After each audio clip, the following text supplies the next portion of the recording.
Jaya Jaya Shri Chaitanya, Jaya Nityananda, Jaya Advaita Chandra, Jaya Gaura Bhakta Vrinda. Jai Jai Shri Chaitanya, Jaya Nityananda, Jaya Advaita Chandra, Jaya Gaura Bhakta Vrinda. Jaya Jaya Shri Chaitanya, Jaya Nityananda, Jaya Advaita Chandra, Jaya Gaura Bhakta Vrinda. Jai Jai Shri Chaitanya, Jaya Nityananda, Jaya Advaita Chandra, Jaya Gaura Bhakta Vrinda. Can someone please read? I'll read. Oh, okay, Haji.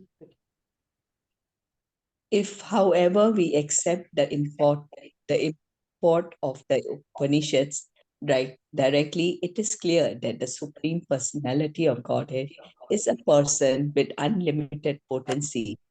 For example, in the Shvetashvatara Upanishad, it is stated, the Supreme Personality of Godhead is the origin of everything, and he has multiple potencies.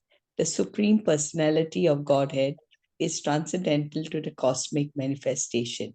He is the origin of all religion, the Supreme Deliverer, and and the pro- and the possessor of all opulences. I understand the Supreme Personality of Godhead to be just like the sun, profusely distributing his energies while situated beyond the cloud of this material cosmic manifestation.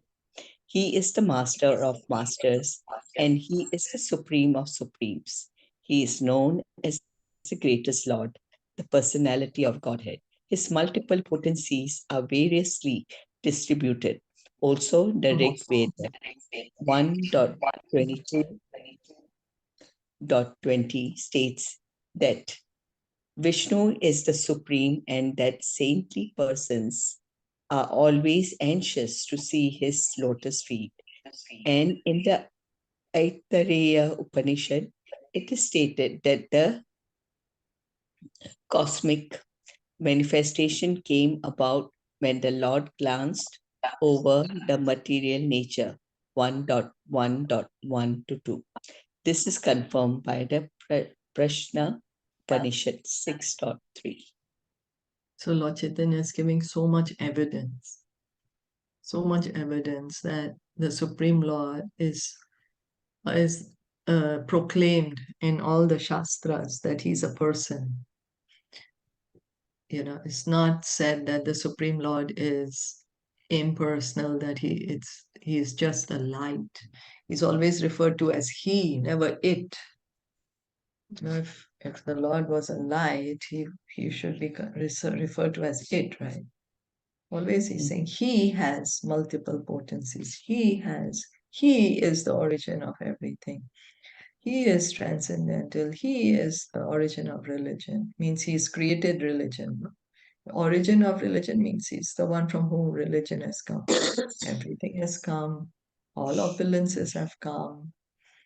He is omnipotent. When he has his energies and potencies, means he's omnipotent. Master of the master, supremes of the supreme. So this is all the attributes of a person. Shriteshwara Upanishad is saying. And then Rigveda is saying that all the saintly persons want to see his lotus feet of Lord Vishnu, that Lord Vishnu is the supreme person, and that he's glancing over the material nature. Aitareya Upanishad is saying, and Prashna Upanishad is confirming this. So all the Vedas are saying that the Supreme Lord is a person. The Upanishads, the Vedas, they're all saying the Supreme Lord is a person. The negative descriptions of the Lord which occur in the Vedic literature, such as Apanipada, the Lord has no hands or feet, indicate that the Lord has no material body and no material form, but he does have his spiritual, transcendental body and his transcendental form. Because the Mayavadi philosophers misunderstand his transcendental nature, they explain him as impersonal. The Lord's name, form, qualities, entourage, and abode are all in the transcendental world. How can he be a transformation of the material nature? Everything connected with the Supreme Lord is eternal, blissful, and full of knowledge. So Lord Chaitanya is so patiently is explaining everything. He's giving evidence from the scriptures. He's saying, if suppose there's a negative description that the Lord has no hands or feet, you have to understand that he has no material body, no material hands and feet, but transcendental. It's a spiritual form. Or now, just now, we were hearing the Vedas are saying, we want to see his lotus feet. He has a transcendental form, Brahma Samhita says. And then that he's glancing over the material world. So he has a transcendental form. It's just some people misunderstand and then they think that the Lord has no form. But the real understanding is that the Lord has a spiritual form, eternal, blissful, and full of knowledge. In effect, Shankaracharya preached Mayavad philosophy to bewilder a certain type of atheists. Actually, he never considered the Supreme Lord, the personality of Godhead, to be impersonal, without form, without body or form. It is best for intelligent persons to avoid lectures on Mayavad philosophy. We should understand that the Supreme Personality of Godhead, Vishnu, is not impersonal. He is a transcendental person, and the basic principle of the cosmic manifestation is his energy. Mayavad philosophy cannot trace the energy of the Supreme Lord back to its source, but all Vedic literatures give evidence of the Supreme Lord's various energetic manifestations. Vishnu is not a product of material nature, but material nature is a product of Vishnu's potency. The Mayavadi philosophers understand Vishnu to be a product of material nature, but if Vishnu is a product of material nature, he can only be he can only be a demi he can only be counted among the demigods. One who considers Vishnu to be God is certainly mistaken and misled. How this is so is explained in the Bhagavad Gita 7:13 to 14.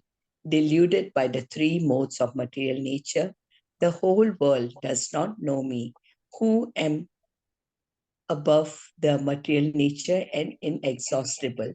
My material nature is so powerful that it is very difficult to surpass its spell, even for the greatest scholar. But those who have surrendered unto me can easily cross beyond it. So Lord Chaitanya is continuing to speak that that Shankaracharya never believed what he was preaching.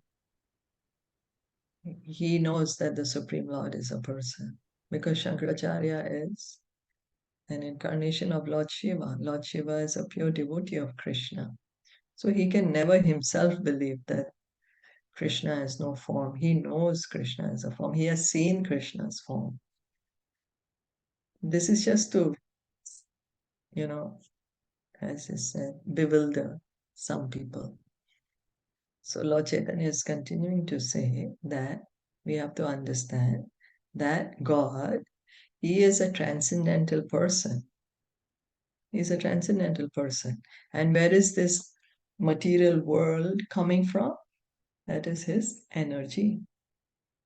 It's one of his energy. When we are saying God is omnipotent, means he has potencies, means energies. So one of his energy is this material world.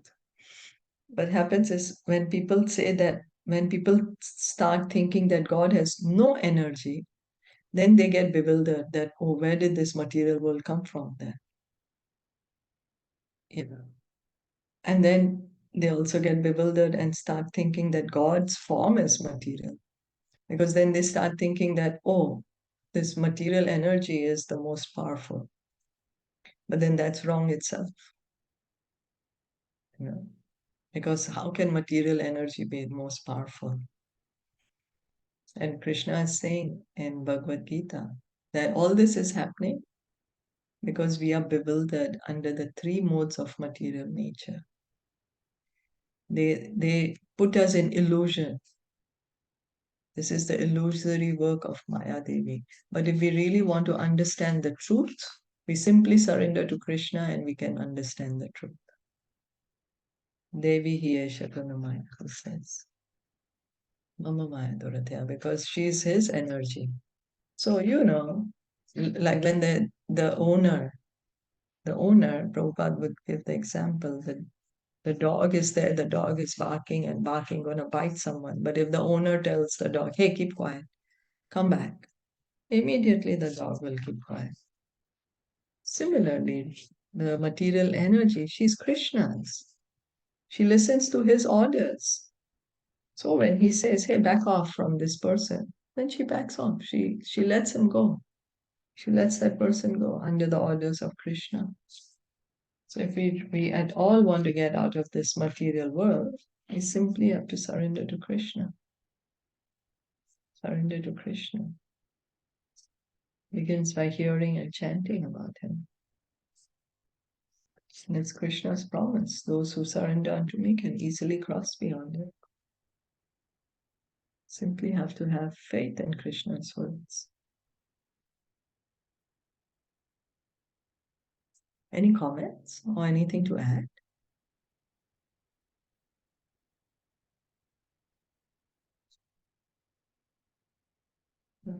And we'll continue reading.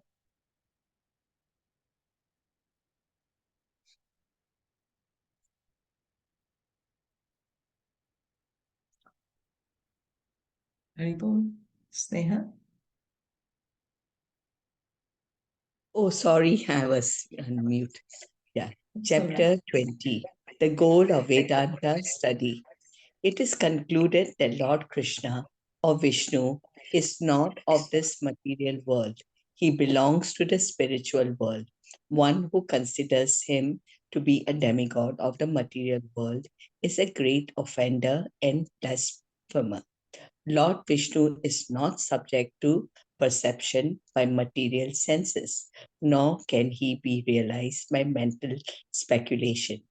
Unlike in the material world, where there is always a difference between the body and the soul, there is no difference between the body and the soul of the Supreme Lord Vishnu.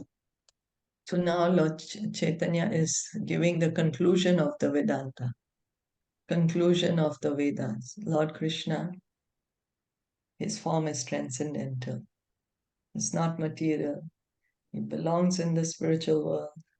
If we are going to compare him and think him, he's just in the mode of goodness, ordinary goodness, as some people say, that, oh, Krishna's form is just in the mode of goodness, then we are being offenders. The Vedas, the Vedanta, everyone is saying that Krishna's form is Sachin, Ananda, is spiritual. Because we can't understand it, we can't say that it's material. Because if we are going to try to understand by our mind, which is material, we won't be able to understand. Because after all, our mind is limited. It's material after all. How can we approach the spiritual with our material mind? Not possible. We have to hear from him. We have to hear about him. Then we can understand him. That's how he can be approached. So as here we have a difference between our soul and our body. But Krishna, there is no difference between his soul and his body. It's transcendental. His form is transcendental. Yeah, isn't it? We have a difference. We are the soul, but we are inside the body. So there's a difference between our soul and our body. But Krishna, no difference. There's nothing inside him. That some people say, oh, there's something some soul inside of Krishna's body. No, that is Krishna's transcendental form. There's no difference between his soul and his body. Material things are enjoyed by the living entities because the living entities are superior in quality, whereas material nature is inferior. Thus, the superior nature, the living entities, can enjoy the inferior nature, matter, because Lord Vishnu is in no way touched by matter. He has no tendency to enjoy material nature the way the living entities do. The living entities cannot attain knowledge of Vishnu by enjoying their habits of mental speculation. The infinitesimal living entities are not the enjoyers of Vishnu, but they are enjoyed by Vishnu. Only the greatest offender thinks that Vishnu is enjoyed. The greatest blasphemy is to consider Vishnu and the living entity on the same level. So here Lord Chaitanya is saying, if we think that we are God, I'm saying like God, then we are blasphemers.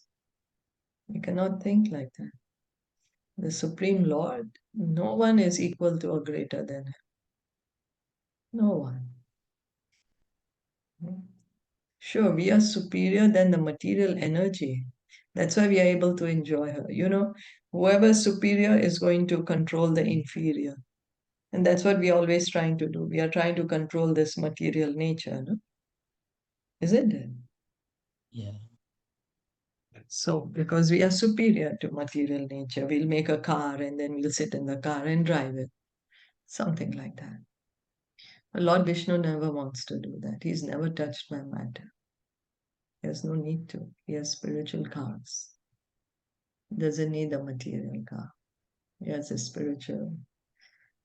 When Lord Vishnu flies on Garuda. Yeah.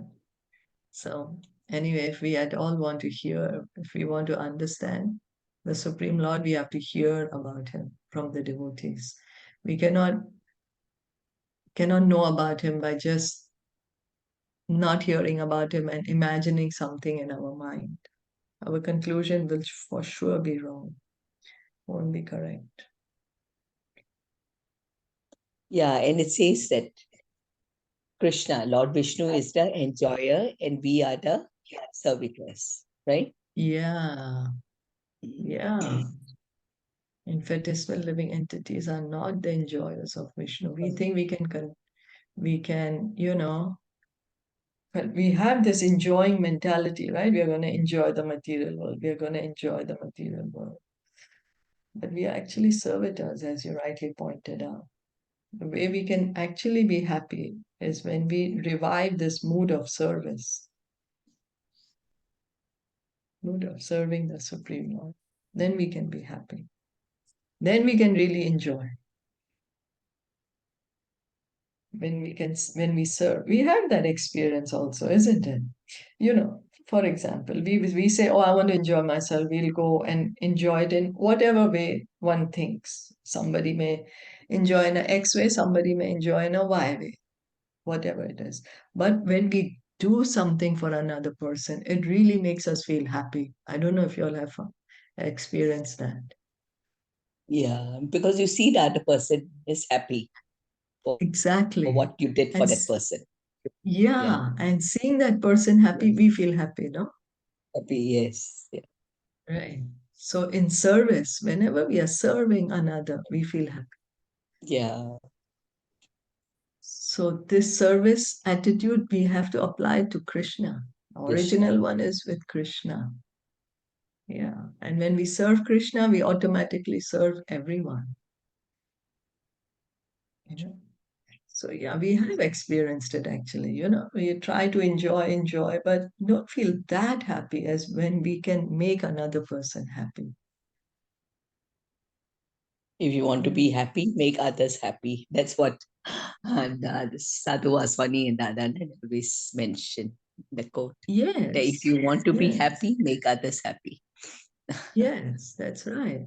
Yeah, when we serve another, then we feel happy. And so the ultimate, so imagine, we feel so happy making others happy. Yeah?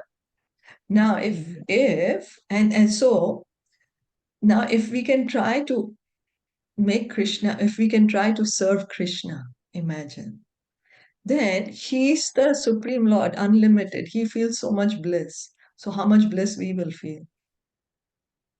Just imagine, right? It's like magnified to so multiplied to so many times then.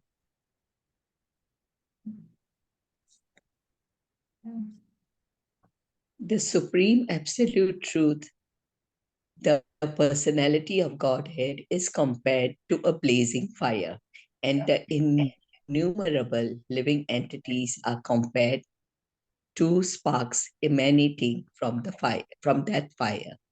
Although both the Supreme Lord and the living entities are qualitatively fire, there is yet a distinction. Vishnu, the Supreme, is infinite, whereas the living entities, which are but sparks, are infinitesimal.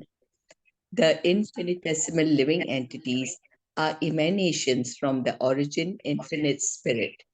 In their constitutional position as infinitesimal spirits, there is no trace of matter.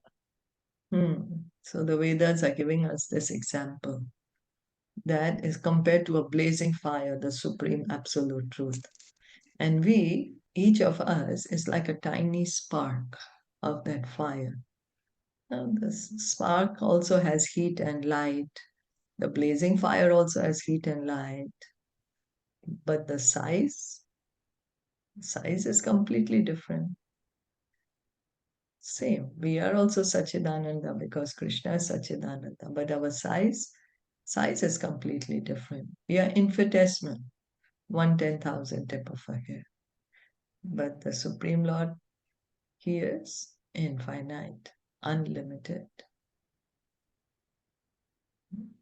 And because we are emanations from Krishna, emanations from the original infinite spirit, we are completely spiritual. We are not material. We are just thinking we are this body, but our true position is we are completely spiritual. Sorry, Why? Shilpa, your voice is breaking. Oh, really? Is it better now, We, or is still breaking? Is it okay? Not really, yeah? It is My still, connection, the voice is still breaking. don't know the connect. Actually, it's showing that my connection is a little. We missed the whole explanation that you were explaining, kind of. Yeah. Oh, really? The fire? Yeah. Oh, Yeah. really? Okay. Yes, So, yes. all right. Let me try to speak a little slower and a little louder. So the Vedas are saying, they are explaining us our position and Krishna's position by using the example of a big fire. So the big fire is compared to Krishna. And we, living entities, each of us is compared to tiny sparks of that fire. So a tiny spark is part and parcel of the fire, right? And so, because it's a part and parcel of the fire, it also has heat and light. The big fire has heat and light, and the tiny spark has heat and light. But can the tiny spark do the function of the big fire?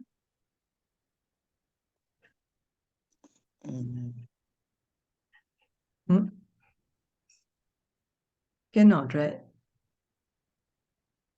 Haribol? Yeah, we lost you again. We lost We understood that we are the spark and Krishna is fire. That's it.